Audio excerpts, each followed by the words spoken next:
조병과 신세계로. 네, 여러분 안녕하세요. 네, 안녕하세요, 여러분. 오늘도 목요일 저녁 6시가 되었습니다. 오늘 제 옆에 라방 같이 하는 변호사는 본인 소개해드릴까요?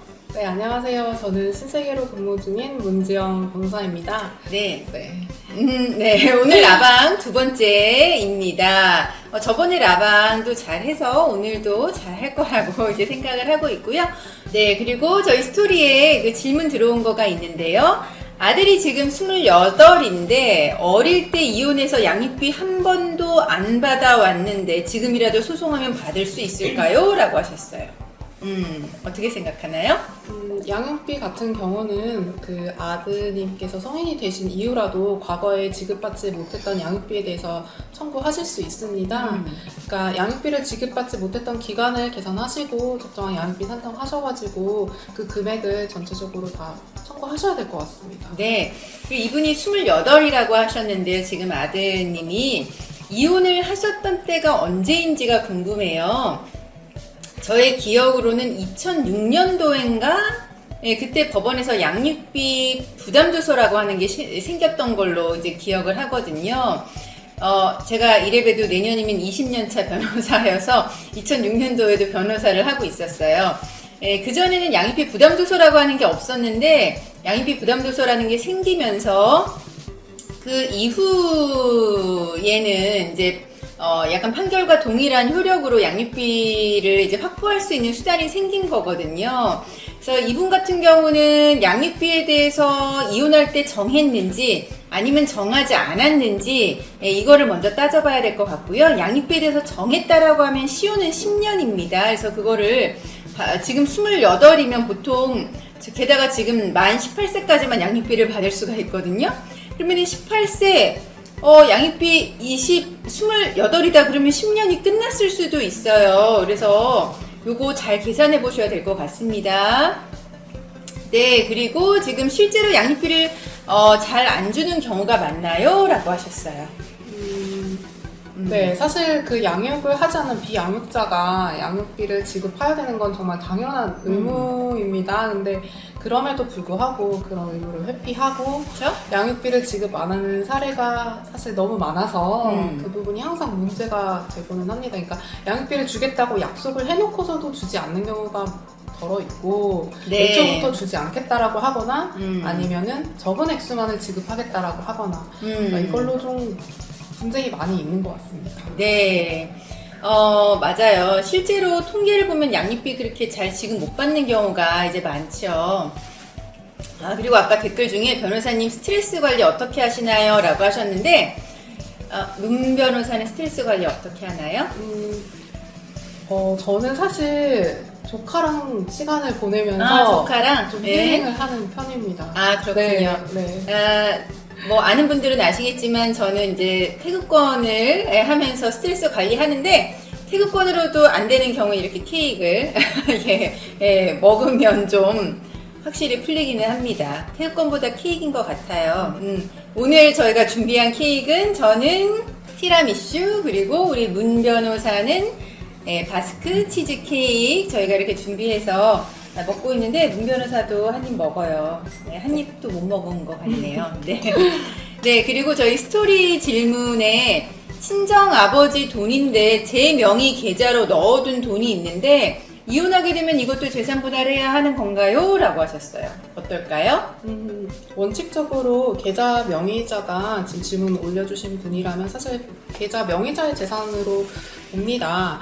하지만 그것이 이제 친정 아버님의 돈이라는 점을 좀 확실히 입증을 한다면 결국 이혼할 때 공동재산 목록에서 뺄 수는 있을 것 같은데요. 뭐 네. 계좌 내역이라든지 아니면 뭐 그 자금이 어떻게 형성되었다든지 이런 경위를 좀 잘 설명할 수 있어야겠습니다. 네. 그래서 명의는 내 명의로 되어 있지만 실제로는 내게 아니다라고 하는 거를 이제 입증을 하면 원래 이제 우리나라는 금융실명제라고 해서 본인 명의로 되어 있는 건 다 자기 거가 이제 맞는 거죠. 근데 이혼 사건에서는 좀 다르게 판단을 하거든요.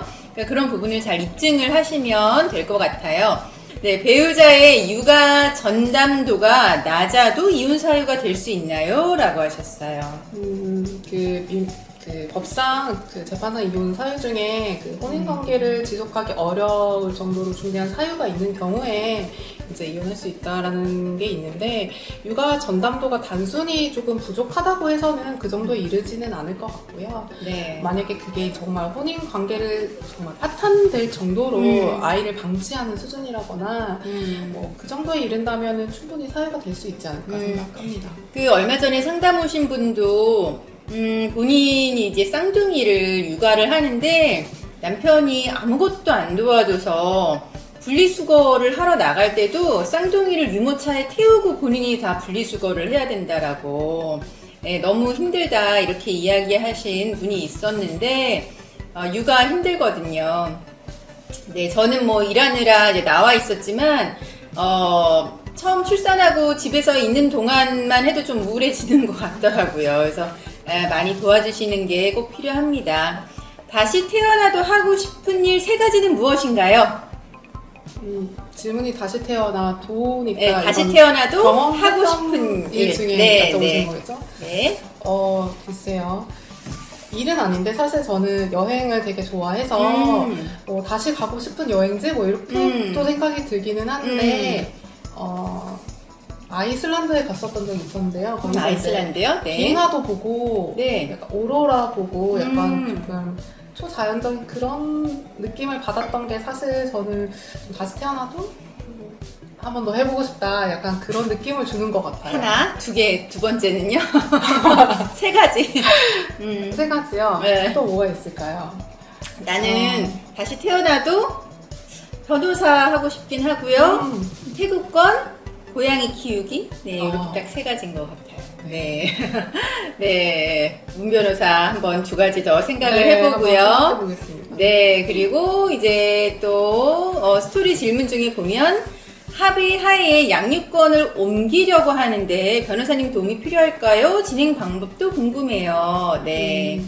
일단 보통 이제 이혼을 전제로 할 때 친권이랑 양육권이 이제 일방 당사자에게 보통 같이 이제 지정되는데요. 네. 친권 같은 경우는 사실 가정법원의 허가가 필요하지만 양육권 같은 경우는 합의하에 이제 변경을 할 수는 있습니다. 네. 그런데 이제 양육권 변경에는 사실 뭐 양육비라든지 면접 네. 교섭이라든지 합의를 또 하셔야 되는 부분들이 많이 있어요. 네. 그래서 그 과정에서 변호사의 어떤 조언이나 도움을 받는 게 사실은 조금 좋지 않을까 그런 생각이 네, 드는데요. 네. 그래서 아마 이분은 이제 친권, 양육권을 다 같이 이제 변경하는 거를 생각하실 것 같아요. 왠지 보통은 요새 친권도 같이 이제 받으려고 하니까요.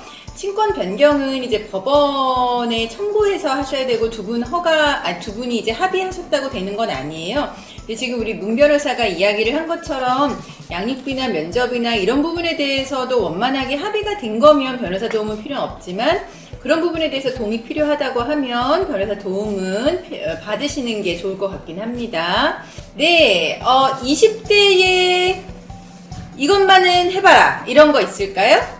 20대 이것만은 해봐라. 저는 모르겠어요. 요즘은 어떤지 모르겠지만 20대에 요즘은 배낭여행 가면 위험할지는 잘 모르겠지만 배낭여행은 오지로는 말고 너무 오지 뭐 인도 이런 데는 가시라는 말씀 절대 안 드립니다. 네, 하지만 배낭여행은 한번 가보는 건 좋을 것 같고요. 그리고 아르바이트 경험은 해보는 게 좋다는 생각이 드네요. 우리 문 변호사는 20대 아니죠? 네, 네. 20대에 꼭 해봐라. 네. 제가 이혼 가사 전문 펌에 있다 보니까 좀 많이 드는 생각이긴 한데요. 네.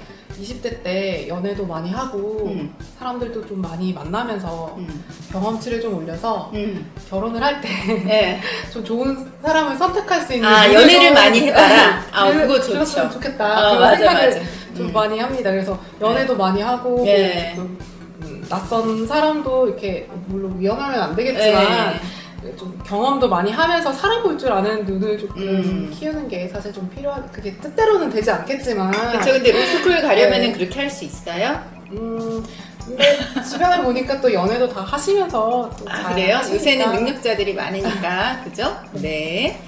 그리고 이제 그 댓글에 올라온 게 이혼한 와이프한테 받고 있는 양육비를 더 높여서 받고 싶은데 와이프 직장이나 소득을 모릅니다. 어떻게 양육비를 산정하고 늘릴 수 있을까요?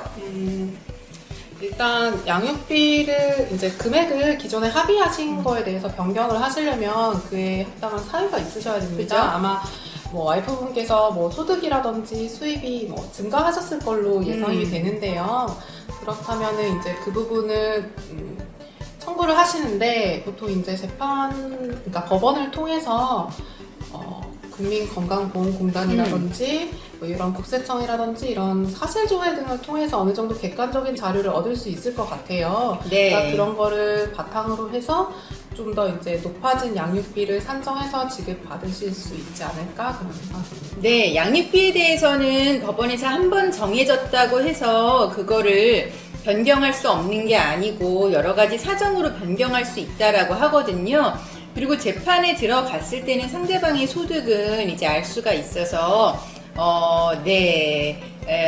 지금 재판 전에 소득을 알 수 없는 상태라면 재판 들어가셔야 알 수 있을 것 같아요.